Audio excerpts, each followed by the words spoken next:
Now, for more than 10 years, Bangladesh grew at a rate of about 6%, making it one of the fastest growing countries in the world. Then came the pandemic and the war in Ukraine, and Bangladesh found itself saddled with surging inflation, an energy crisis, and its FX reserves are dwindling, forcing it to seek the help of the IMF.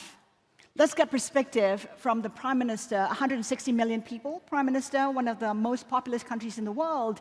And even as we talk about an economy that is slowing, you are expected to grow at more than 5% this year. Give us a sense of the downside risks, perhaps, given the uncertainties in the world.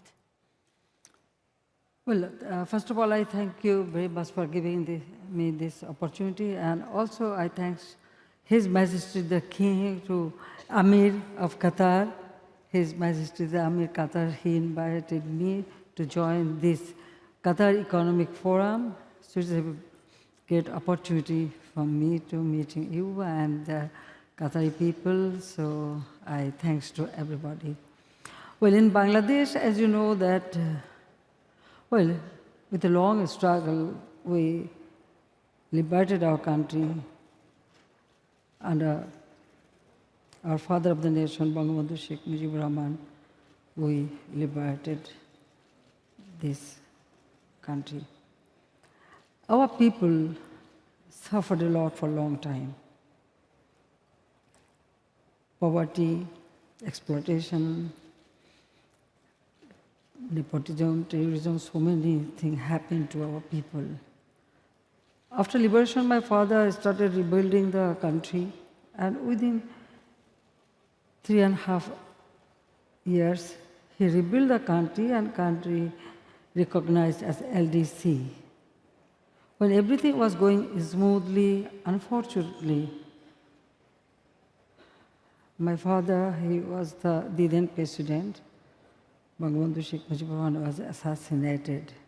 And after that, our country, actually the power was occupied by the military dictator, one after another. And they just, I can say that they never thought about our people. Our people remain as it is, rather their economic conditions, social condition, everything went down. Well, when my family was assassinated, my father, mother, my 3 brothers, 2 sisters-in-laws, everybody, me and my younger sister, we were abroad, so we survived. So after 6 years, I returned home. Then I thought that I should do something for my people. So first, I formed government in 1996. Then we made some development, but again we had problem. There is a military-backed government came to power, so again our people suffered a lot. But then second time in 2008 election, when we formed government, we started with a planned way the economic development.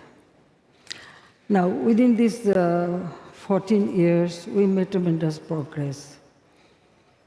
But the development we continue, and gradually. It is not that with a just planned way, with targeted plan that which is our priority: food security, nutrition, healthcare, housing, clothing, everything. So we are going smoothly. In 2019 to 20, we achieved our GDP 8.1%. So we are very happy that we will go forward. But 2015, Bangladesh graduated a lower middle class, but we have our target that we will do more. We are doing very well. Unfortunately, this COVID-19 pandemic started. And that time, not only Bangladesh, I can say the whole world suffered because of this COVID-19. But with our all pragmatic plan, program, we overcome the situation. We just started rebounding our economy gradually.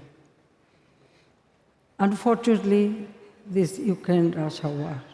And now you're looking to the IMF. We know that a $4.7 billion loan is under review.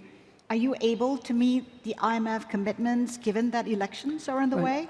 I'm telling you one thing, that yes, because of this COVID-19, when this Ukraine war started, this inflation rate went so high, the price of the fuel or fertilizer, food, everything gone up. Naturally, we face a jerk that suddenly facing problem. But then we overcome. Now, about IMF loan, I can tell you that our economy is going smoothly. From, though 8% GDP we couldn't achieve, but average 6% GDP still we are achieving. So taking IMF loan, it is not that our economy is very much suffering or that. It is only because we want that just give a cushion to our economy and understanding that, yes, we want to develop more, that's why. And you know that IMF, they only give their, the assist country which can repay their bill, the loan I am taking. First they think that whom they are giving loan, whether they can able to pay it back or not. So Bangladesh in a position that yes, we took the loan as long as we need it, and I am very much sure that definitely we are able to use the loan for our progress, and side by side we are able to pay it back. So Bangladesh is confident it can meet IMF commitments. I want to touch on the energy crisis, which is in a critical stage in Bangladesh. We know that it's already raised prices 3 times already this year. It's intending to raise another time. What are the prospects? Because some people say that perhaps you should be looking at cutting prices instead. Cutting price for? For energy. Well, the price already, whole world, this price has been increased. So yes, we are also suffering, but for our people, for our development, we always give them other facilities so that people do not suffer. By this time, we make that Bangladesh, now almost all the houses we can supply electricity, then Wi-Fi connection, then infrastructure development is there.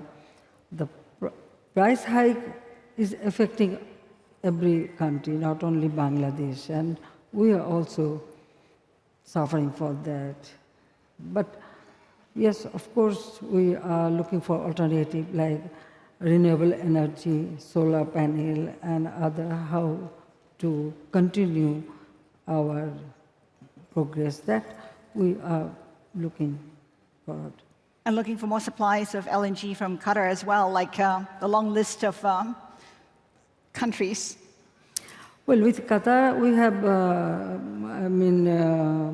relationship for a long time, and we buy LNG from Qatar. We have long-term agreement, and that will, I hope that will continue. But I know there is a lack of energy, and fuel is crisis. There is a crisis, a tremendous crisis all over the world. But now the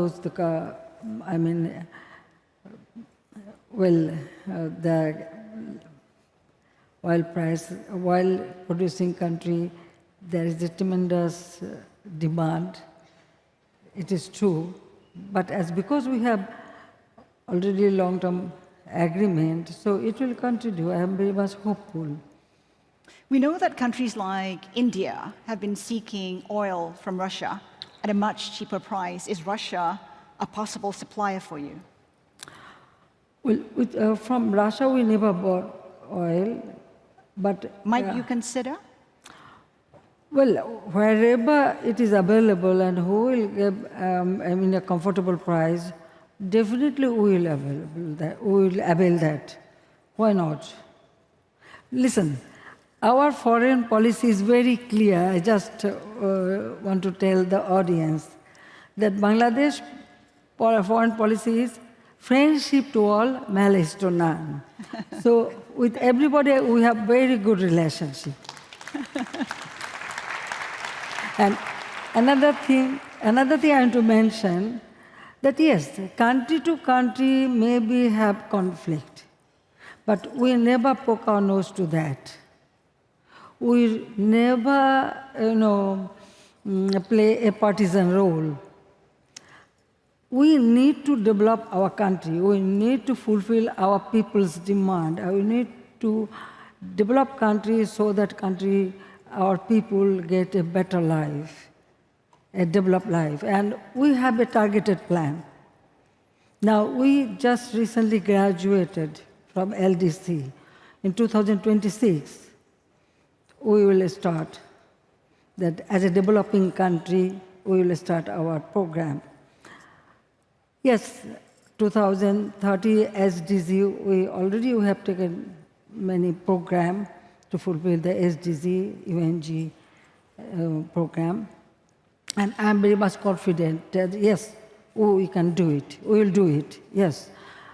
Side by side, we have our own program. Like 2041, we want to develop our country as a developed country and a smart country, because the ICT digital device and technology, we started training our people, we are working. So for our development and for the cause of our people, for giving a better life for our people, we are ready to avail everything from where it is possible. Prime Minister, I want to touch on the upcoming elections, which need to be held by January 2024. You've been in power for, I think, about 14 years now. How much more longer do you think you'll be in power? As long as my people want me, because I'm working for people. I'm working for people, you see. You know, my father had a dream. He wanted to give these people a better life. So this is my aim. That our people should not suffer from hunger, suffer from malnutrition, suffer from lack of housing or education or healthcare. So I want to ensure, already we have done, in our humble way, at least their basic need within these 14.5 years. Now we are able to fulfill their basic needs. Our poverty level, it was 41%, 41.5% in 2006. Now, the 2022, we reduced it to 18.7%. Our extreme poverty level, it was 25.5%. Now we reduced to 5.6%. And I hope within 2-3 years, there will be no extreme poverty. But countries like the US have come out to say they would like to see a freer and fairer election, and the opposition has come out to say that as long as you're in power, they're unlikely to be part of the election process. How is it going to be freer, fairer, and more participatory?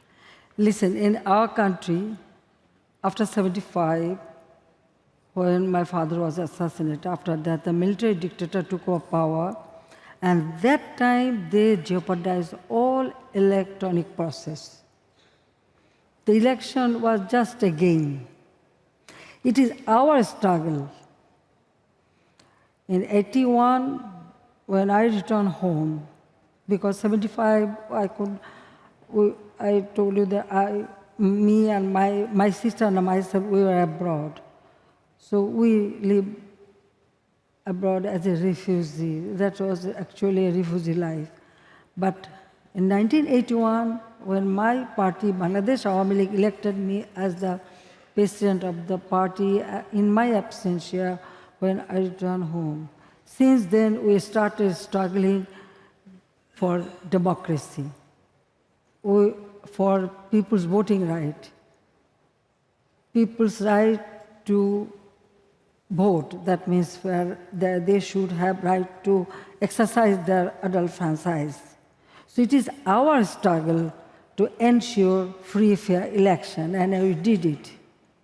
During our time, every election, yes, some opposition may raise the question, but the opposition position, at present, the main opposition, that party was constituted by a military dictator. They first capture power, then they form this party.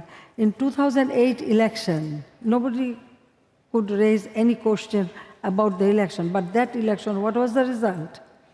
Now this party, who is raising this point, that party get only 29 seats out of 300 seats in our parliament. So this party, they had 20 party alliance, so they get only 29 seats. So I am here to ensure our people's voting right, because people should decide who will run the country. It is people's power. So I want to ensure people's power. I am here not to grab power.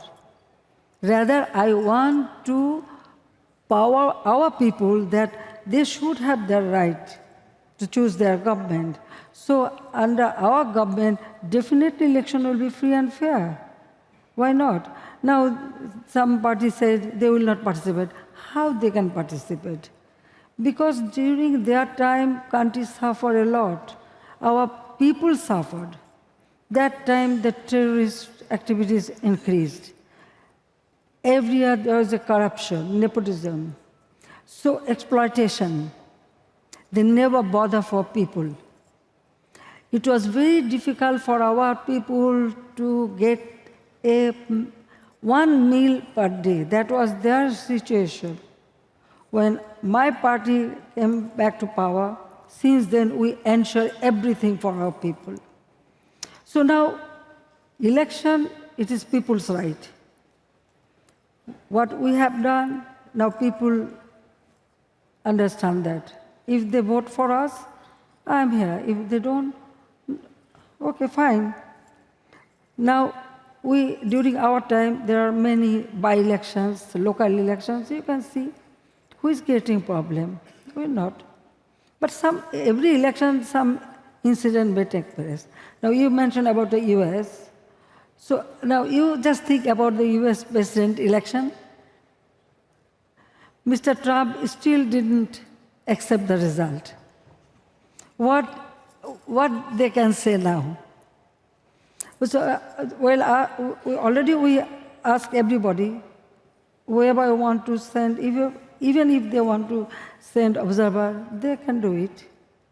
So I can tell you that I am here to ensure my people's democratic right, voting right, and it is our struggle. And through my struggle, so many times I face the worst situation you cannot imagine. Yes, I survived. I don't know. Allah has given me, maybe Allah has given me some job to do.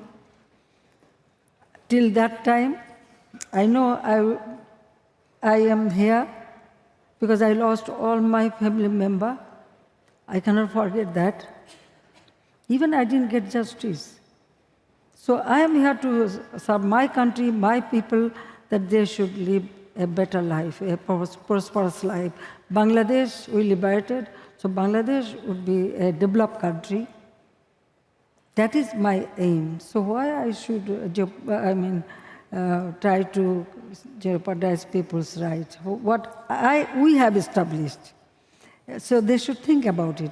So definitely election will be free and fair. And now, well, the party, I told you, there's a military ruler, they constitute those party, or the war criminals party, or the killers of our parents' party. They may not feel comfortable, but other people, there are many other parties. Those parties will participate in the election. Right. Yeah. So I don't understand why they raise this question time and again. On that note, we have to end the conversation. Prime Minister, we thank you so much for your time today. Thank you, ma'am. Thank you very much. Thank you.